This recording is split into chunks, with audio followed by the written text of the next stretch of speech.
What's going on, guys? What's cracking? In the Supra right now, headed up to Kinder's garage. I'm actually going with my buddy BB right now. We're about to put the new clutch in the car. Probably you can see from the title of this video. So we're putting the McLeod or McLeod or whatever, the weirdest name ever, RXT clutch. It's good for 800 foot-pounds to the wheels. So that should definitely hold and then some. So I'm pretty excited because once you put it in, break it in a little bit, and then I don't have to go for tuning or nothing. I can just start ripping on it. It's kind of nice to finally install a part that doesn't require tuning every damn time. So get that in, and I should be able to hammer on it like it properly deserves. But one thing I'm noticing right now is my exhaust is rubbing because it having a T56 and this whole exhaust system and stuff is set up for a regular V160 carb, and the T56 mount sits about 2.5 inches further back. So it's right just too close.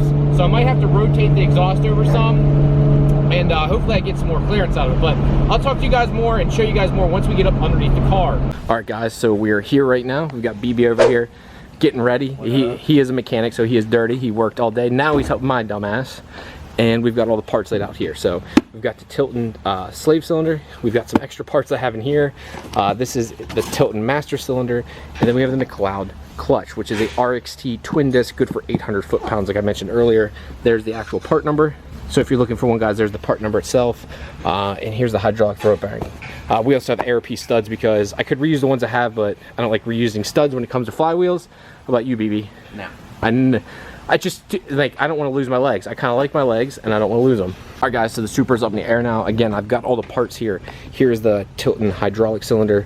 We've got the TILTON master cylinder here. We have the McLeod twin disc clutch, and the floater plate itself is actually bolted down. It's a different design. Joel was explaining it to me there earlier, and I like the fact that it uses like a regular hex nut instead of like a, I can't think of the word I'm looking for, but the hex nut makes it a little bit easier. And bolting this in is going to be easy because unlike a V160 or R154, we don't have to go into the little hole. We can actually bolt this all on first, and then we put the shroud over top of this and then bolt the transmission up. So we've got the transmission out now. BB is working on the bell housing here next. Making a hell of a mess. It's alright, he said. But we've got the transmission out here. You can see where we had marked it, that we had nailed it down there. Must have been rubbing a little bit when we were trying to get it out. I shaved some there, shaved a little bit there. But everything seems to be alright. One thing I wanted to check though, check, was how much play do we have up front here. Oh yeah, that front one is extremely loose. Have to take that bolt off. Yeah, this bolt should not be able to free spin like that. I hope you have red Loctite here. Alright guys, we got everything out now. BB's getting the last little bit out of with Loctite right now. Yeah, sorry. Just there was a piece of Loctite in the one hole. Oh, see, I never thought about cleaning out the holes. See, this is what's nice, and it's been really nice to be on a lift right now. Doing all this, it makes life 10 times easier. Next up, we actually have to run. The only thing BB doesn't have is red Loctite. It's amazing. So what we gotta do is run and get that. But what I wanted to show you guys first was the clutch is actually in like perfect condition. There's nothing wrong with it. No heat in it. Broken in, but there's nothing wrong with it. There's the flywheel. Looks perfectly fine. So I'll be putting this up for sale. Someone else can use this obviously for their power loads. For mine, it just didn't suffice. It worked for the most part, and it's fully broken in, so all you would have to do is throw it in and drive the damn thing. So at least I took all the headache part out of it for you. BB's cleaning up some of the mess and stuff that's under here right now. Next thing we have to do though, I forgot, a little bit more cumbersome this time around because we have to put on a TILTON master cylinder.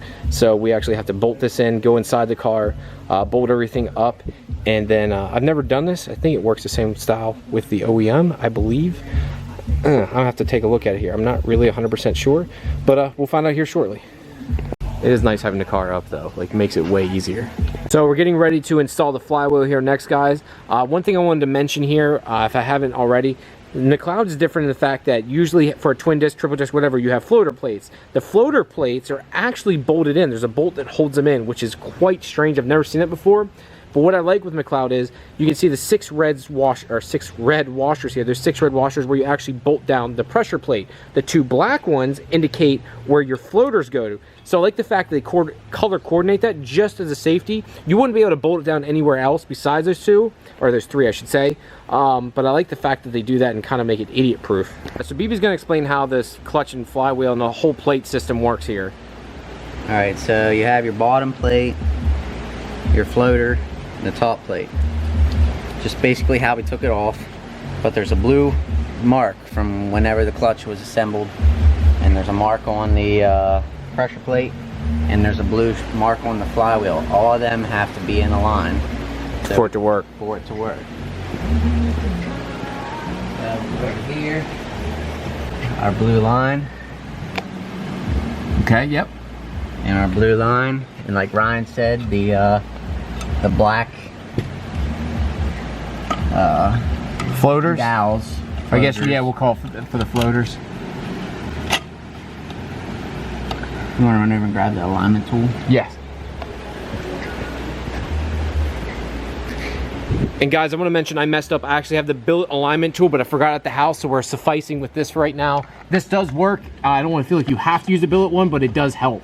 It stiffens it up a little bit more and make sure it's in there nice and tight. I will say, guys, unlike any other clutch I've ever gotten, McLeod comes with instructions of what exact torque spec, shows colored pictures.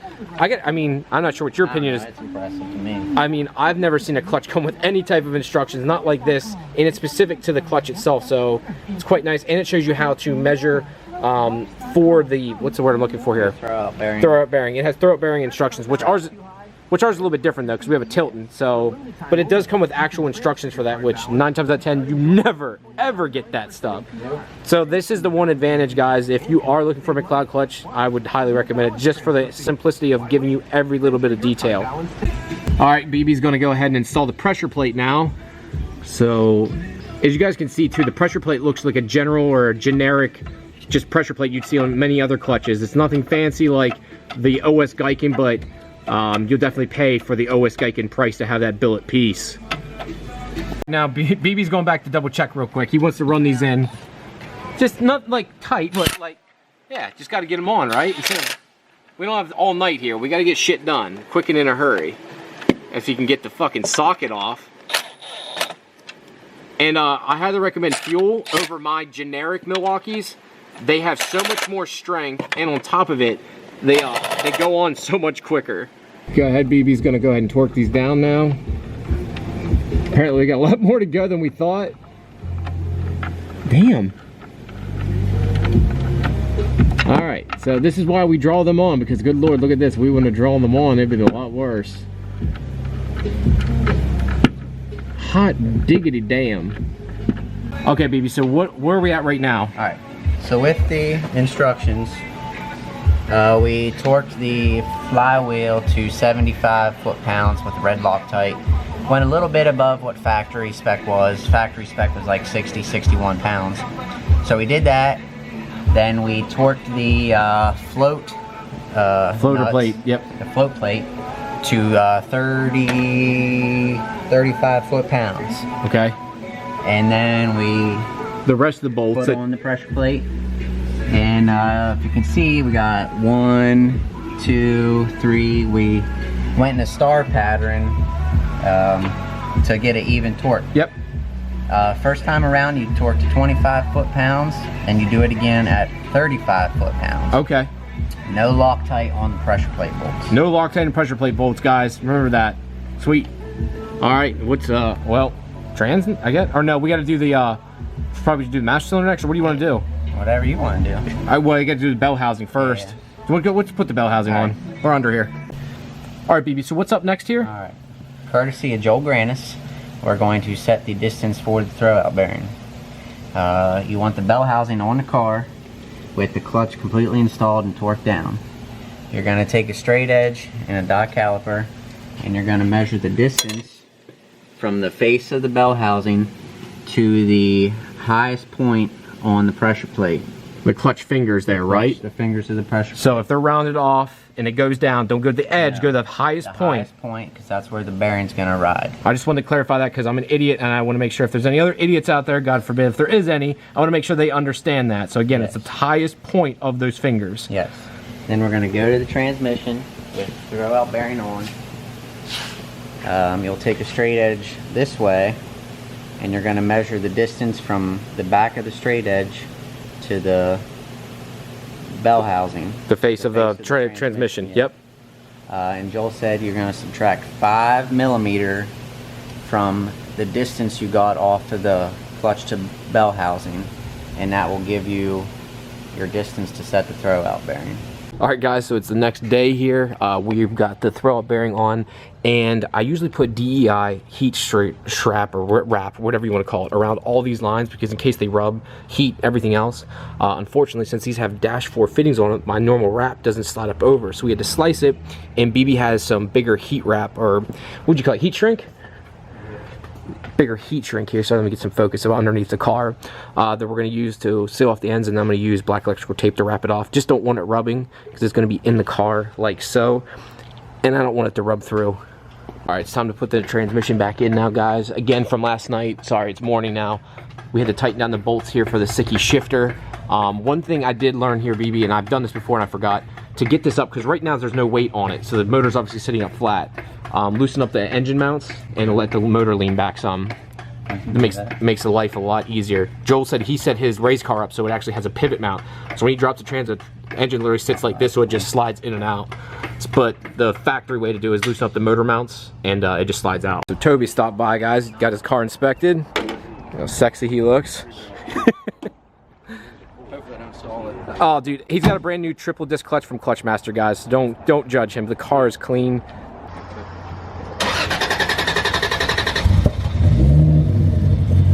It's so quiet. I'm surprised how quiet his car is.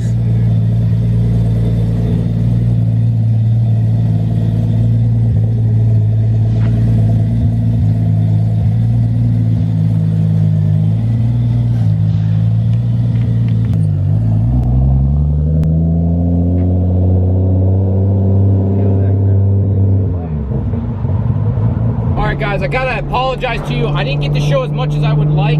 We've got everything on. Obviously, I'm driving the car. Right off the bat, what I want to say is, holy cow, this thing drives awesome. Slips like a regular clutch, like I've always told twin discs suck. No, this does not suck. This is easy. It's just like my single disc. There's no difference. Yep, and the where the clutch sits and stuff is way better now. The tilton's fine. Everything seems okay. Another thing too, it makes no noise. So Toby Cook just stopped by. He had a triple disc in that car, and it sounds like a jar of marbles in the car, right? Typical of a floater plate style, twin triple disc clutches. This makes no noise when taking off, stopping, cruising. I mean, it just sounds like a regular car. There's no noise from the transmission at all. So I can't say enough about this clutch. Like, it literally drives like a factory clutch. So I will say, Joel did say this would be like close to factory feeling. I will say my last clutch was lighter, but this feels better. My last clutch was so light, I didn't really like it. It was too light. It didn't give enough feedback. Well, this gives just the right amount of feedback. It's not heavy, but it's, I guess, proper weight, I guess we'll say. So BB's behind me right now in my car because I had to drive this up the other night. And yeah, so now we gotta drive that back, then drive him home, and then drive this back again, which I don't mind. So get back to the house here. I'll talk to you guys a little bit about the car. All right, guys, we're back at the house now, and if you can't tell, got my sweet new Grannis Racing hat. Thank you again, Joel, for that, and thank you, Joel, for everything for this clutch setup, Tilton Master. I can't thank him enough. Another person I'm gonna thank here, obviously, is Brandon Bless, BB. You guys know him as BB. Again, I'll link him right here, just like I'm gonna link Joel down below. If you guys need anything for a T56 Magnum, you gotta hit him up. It's not just the parts you're getting from him, it's the knowledge and the helpfulness. BB, who has, I mean, doesn't know Joel from Adam, was literally texting him, was it last night, like 10 at night? This guy has 2 children, by the way, and was getting back to him like that. Now, do I say you should be doing that? No, but I'm just saying that he cares that much. He was answering questions at 10 o'clock at night when he should be relaxing and being with his family. So, I mean, he definitely takes it from here to up here. He's just an all-around good guy. But that being said, guys, everything's driving well. The car slips well. The engagement's perfect. That Tilton Master, I think, makes a big difference. The throwout bearing, I think, too, being Tilton, takes a lot of ease of mind, just because it's the best of the best. There's nothing wrong with my Clutch Master, which I'm going to talk about here in a second. But, you know, when you buy the best parts and you get the best parts, you pay for it, obviously, but you get that sound peace of mind with it, too. The car itself is just, it's driving so well. It slips perfectly. It makes no noise at all. Like you guys saw there in the video, well, actually I don't think you did. We took it for a drive there. I think I put it on Instagram. My buddy stopped by with that red Supra, and he has a Clutch Master triple disc. Beautiful car, but when he pulled up, it sounded like a jar of marbles was inside, just clinging and clanging. I'm like, oh my God. And then when he was trying to slip it, he was really like hyper focusing, trying to get it to modulate and go. And I'm like, that sucks. Like, meanwhile, on this, like, I just threw the keys to my cousin Corey there, who just popped it and drove off. Like, no, nothing, you just barely let off and it takes off. You don't even have to give it gas. If you just let off the clutch, it has like a factory engagement that like, okay, I need to grab now and go. I don't even have it broken in yet, and it just drives. So I highly recommend it. It's, I want to say, close to 23 or 2400 bucks for everything. That's a Tilton Master, that's a Tilton throw-up bearing, clutch, all the ARP bolts, that's it all, which I don't think is a bad deal. One thing I'm going to show you though here, guys, this is everything that I had removed. This is a great clutch. This is rated for 600 rear wheel torque. I on 93 did fine, but as soon as I went to 85, it just started to give out, especially with a bigger turbo. If I had a smaller turbo, an 85 would have been fine, but having a big turbo, it just easily maxed this out. It's actually in perfect condition. There's no hot spots or anything, not messed up. The clutch discs are within factory spec. I've got about 1,500 miles on it now, so it's fully broken in. Here's the pressure plate. Everything's good with it. Throw-up bearing's good. I've got all these lines here braided. I actually have this custom stainless steel line that I had made that hugs down behind the car and bolts directly to the Master. The factory one goes up and over, and it's really ugly. And then we just have the factory Master cylinder here. This is all for sale, guys. I'm looking to get 1,200 bucks or best offer, and that's shipped, by the way. It's $1,200 shipped to your door. So if you don't know how much this weighs, this is probably like 60, 70 pounds. So it's not gonna be cheap to ship. And that comes with everything. So I mean, your Master, all the lines you need, the hard lines, all the shims, flywheel bolts, and these are reusable flywheel bolts. These are like ARPs, you can reuse them before anyone asks. They're not like factory ones, which are once and done. Pilot bearing tool, yeah, comes with everything you see, guys. If you're interested, shoot me a message. Down below is my email, or you hit me up. I prefer email. Hit me up on my email if you really want to get a hold of me. I'm terrible at checking my Facebook here lately, so hit me up via email down below at purefunction@gmail.com. I guess we'll go ahead and wrap it up here then. Again, awesome time. Can't wait to break this a little bit more. We got about a week and a half from here. Now, today is Sunday. Yeah, because I'll finish editing here today and post this for y'all. About a week, week and a half from now, we'll be in Ocean City for Cruise Week, which I'm really excited about. Brandon's going, we've got Bolka, my buddy Nick Wogman's going in his beautiful Civic Type R, my buddy Sean Stevens is going in his GSX. It's just gonna be a good time. It's a great car event. Let's pray for no rain, guys. If you guys can do me that favor, let's pray for no rain. Last year it rained the entire time, and if you don't know, here in the Northeast, it's literally been raining like every single day for over a year now. Like, we've gotten more rain in history since we've recorded last year or so. Like, we've gotten like 80 some inches of rain, which is like double what like San Francisco and stuff gets, like the rainy city. Or is it Seattle? Seattle's a rainy city, I don't know. But anyways, I digress. You guys know what to do. Facebook, Instagram, website, go check them out. Shirts, hats, all that good stuff, and I'll talk to you later. Peace.